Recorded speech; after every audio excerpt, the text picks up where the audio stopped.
This is the GIS Evening Report for Tuesday, June 11th, 2024.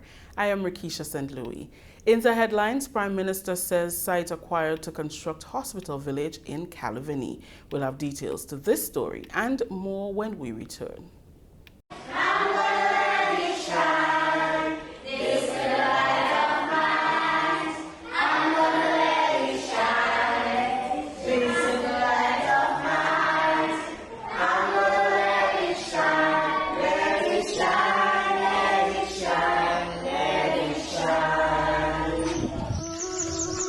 Violence is never the answer. Let's talk it out. We need a safe space for our children to grow up, so let us respect each other. You see this little light of mine? I'm gonna let it shine. I'm gonna keep it burning, for the children is looking on. So let's take advantage of the gun amnesty in full effect until July 30th. Remember, the answer is love. A message from the Ministry of National Security. This little light of mine, I'm gonna let it shine. I'm gonna keep it burning. The gun amnesty remains in effect until July 30th. A message from the Ministry of National Security. Welcome back. Prime Minister Honorable Deacon Mitchell has confirmed that the site has been acquired in the Calavini area to construct the new hospital. On Monday, during the first town hall meeting in St. Patrick to mark the government's second anniversary in office, Prime Minister Mitchell told the gathering that 84 acres have been acquired at Calavini to build the hospital village, which will be the hub for quality, affordable healthcare services. The construction of the new hospital was one of the campaign promises of the administration during the 2022 general election. Government will partner with international health consultancies and individuals to obtain support in operational and procedural management to ensure the facility can effectively serve the populace. We are building more than a hospital.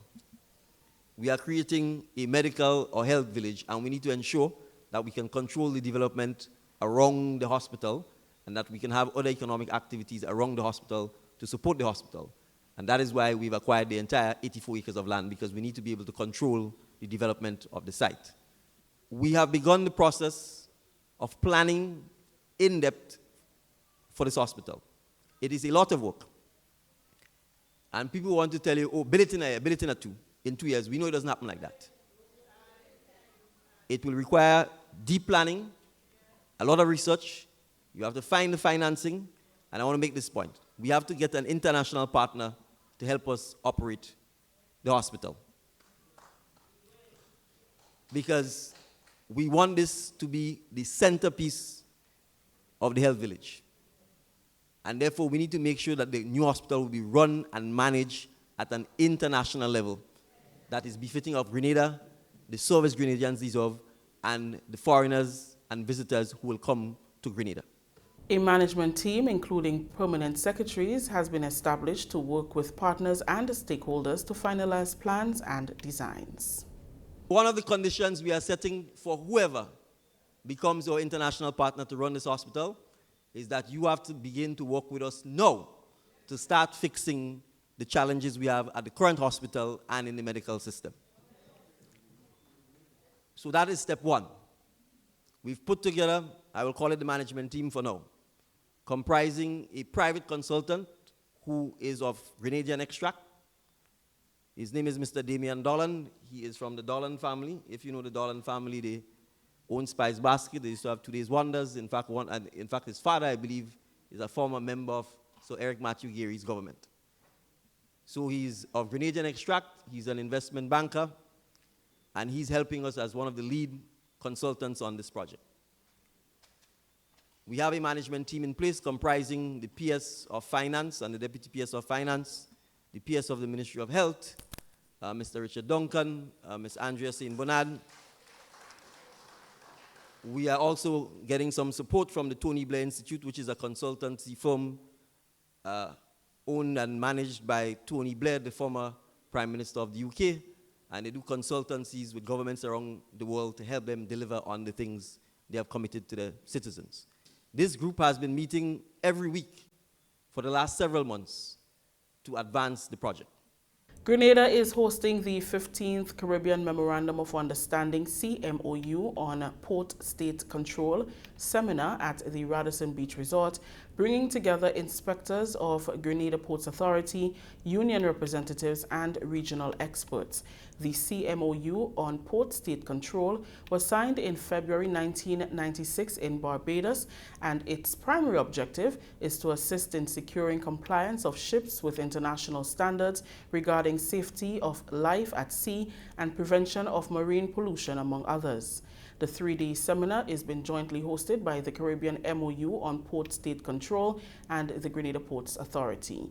Director of Maritime Affairs, Franklin Redhead, underscored the significance of the seminar and others of similar nature. Our presence signifies a continuing collective commitment to enhancing maritime safety, security, and environmental stewardship, a testament to the shared objectives that unify our diverse yet interconnected communities. Port State Control plays an indispensable role in maintaining the standards and regulations that assures the safety of our waters and efficient operations of ships regionally and globally. As members of the Caribbean maritime community, given our very finite resources, it is imperative that we stay ahead of the latent and manifest challenges and embrace opportunities to collaborate, innovate, and shift or elevate our practices where necessary. Government Minister Honorable Dennis Cornwell pledged the government's dedication to supporting maritime initiatives and fostering collaboration. He believes that the seminar will bring significant benefits to Grenada's ports. Small and developing island states such as ours appreciate that the maritime environment is fundamental to our existence and economy. As customers of the Caribbean Sea, we have a profound responsibility to protect our maritime environment, since its health correlates directly with our health and prosperity.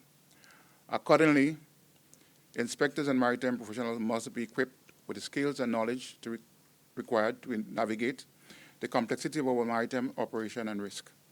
I am therefore pleased to note that this seminar includes comprehensive training sessions to enhance the competencies of our professionals in the areas of waste management and waste disposal, by rigorously enforcing international conventions such as Maripol Convention. We can preserve the pristine beauty of our waters, and that is in key with what we aim for future generations. Redhead thanked the team for its commitment to ensure high standards of security, safety, and environmental protection in ports. As inspectors, the primacy of regulation must always trump facilitation.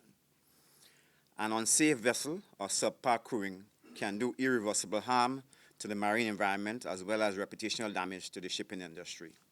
And despite the progress made in shipping regulation, challenges remain. Climate change, technological advancements, and the increasing complexity of global supply chains demand constant adaptation and innovation in regulatory frameworks. I wish to single out the CMOU Secretariat, of course led by Jody and her team, for its continuing sterling work in leading the charge and keeping our collective feet to the fire.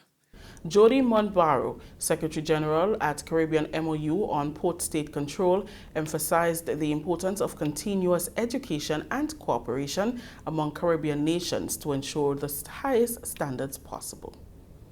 As Secretary General, I am deeply encouraged by the collective commitment and dedication demonstrated by all stakeholders present here today towards enhancing maritime safety, security, and environmental protection in our region. The significance of Port State Control cannot be overstated. It serves as a cornerstone of our efforts to safeguard lives, protect our maritime environment, and uphold the integrity of maritime trade. Effective Port State Control measures are indispensable. They ensure that vessels calling at our ports comply with international standards and regulations, thereby mitigating risks and preventing maritime incidents. I wish to underscore the crucial role of collaboration and cooperation among our member states, maritime authorities, industry partners, and other stakeholders. By working together, we can strengthen the effectiveness of our Port State Control regimes, share best practices, and address common challenges more effectively. This is the GIS Evening Report. We'll have more news after the break. Climate change is real, bringing hotter days and less rain. Less rain means less water, so it's crucial for us to conserve water at home. When washing my vehicle, I use a bucket with rainwater that I have stored. This is how I save water. What are you waiting for?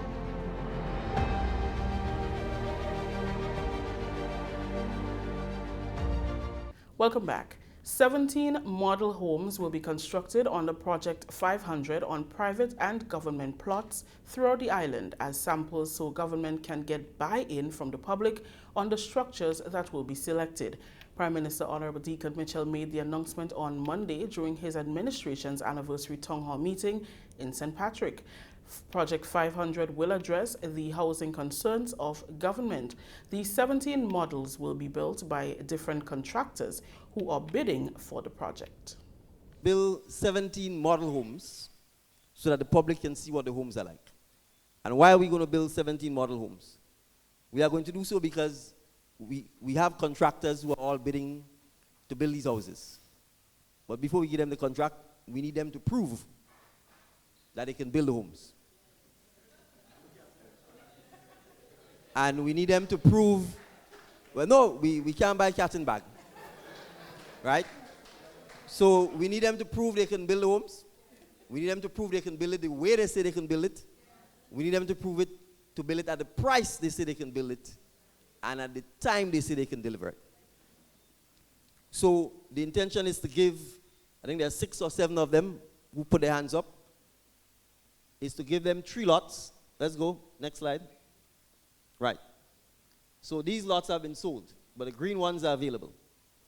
So the idea is we give one contractor 3, 1, 3, 1, 3, 1, 3, 1, 2 or 3, 1, 3. Build them.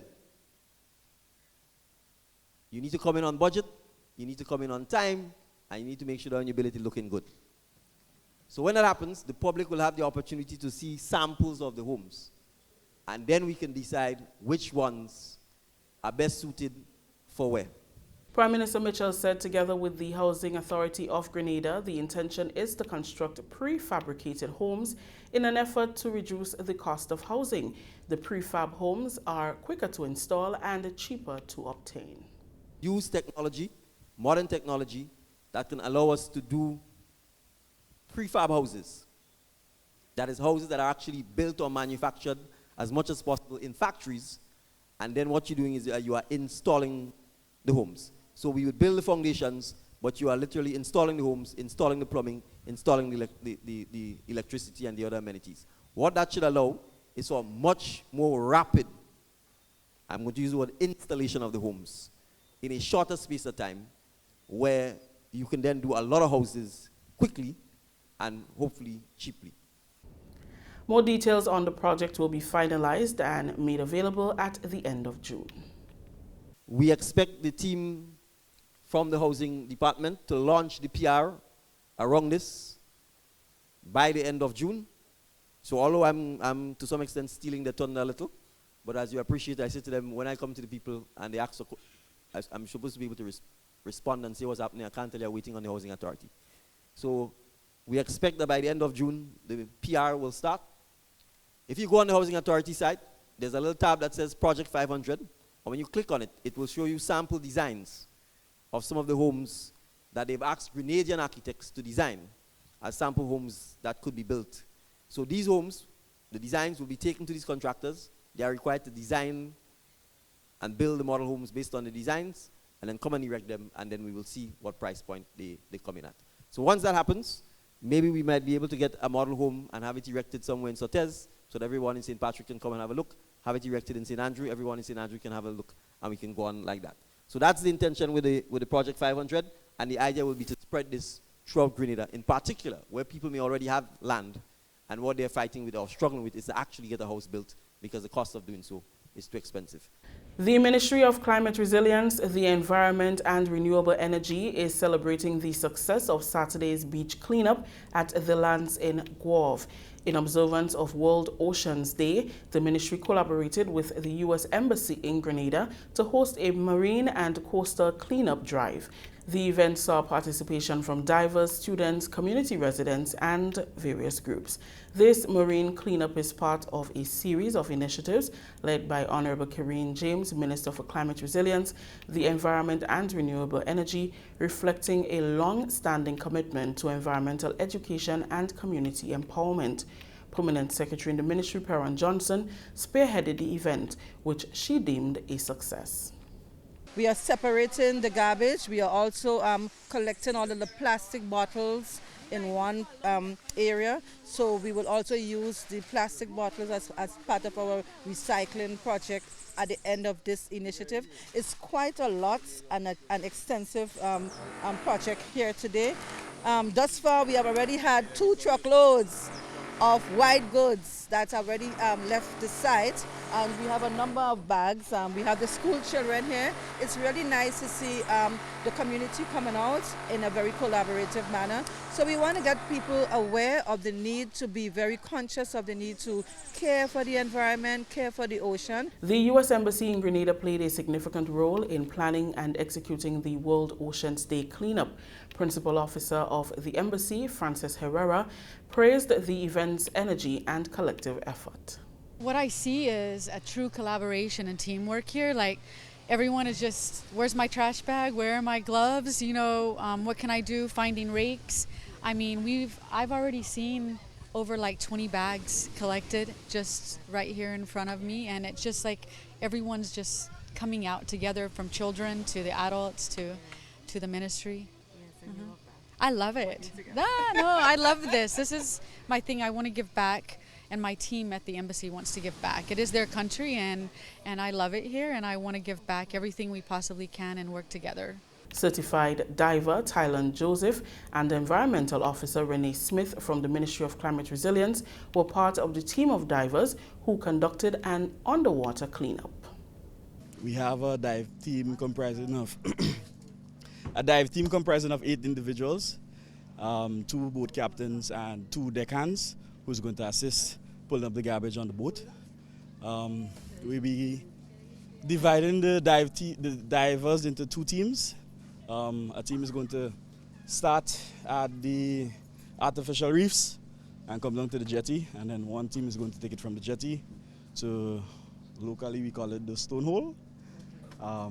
So we'll be focused on removing ALDFG, which is fish pots and marine plastics, so fishing line, bottles, boat breakable and plastic, and other plastic bags and stuff like that.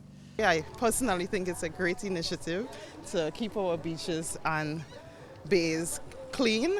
Tell us a bit about your experience as a diver.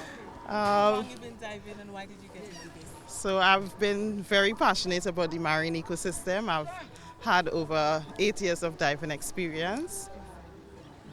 Wow. So this is your first underwater cleanup? No, I usually host the ICC coastal cleanup in September. So I usually dive along Grandins Beach during cleanup during that time. But for this year, this one is my first cleanup for the year. The event received support from the Grenada Solid Waste Management Authority, UNDP, Republic Bank, Grenada Bottling Company, Fishnet, and All Good Things Caribbean. Finally, in the news, Minister and Member of Parliament for Carriacou and Petite Martinique Affairs and Local Government, Honorable Tevin Andrews, has stressed the importance of private entities collaborating with government to enhance the quality of healthcare service and improve patient care standards. He made the comments following a recent donation by New York-based United Mission of Goodwill, Inc. to the Top Hill Senior Citizen Home, Hillsborough Smart Health Center, and the Princess Royal Hospital. This marks the first time the mission has extended its generosity to Carriacou and Petite Martinique. Judy Blades, a Carriacou-born health coach and one of the mission's organizers, emphasized the joy and fulfillment she felt in collaborating with others to give back to her community. In addition to supplies, residents of the Top Hill Senior Citizens Home benefited from therapy sessions, further contributing to their well-being.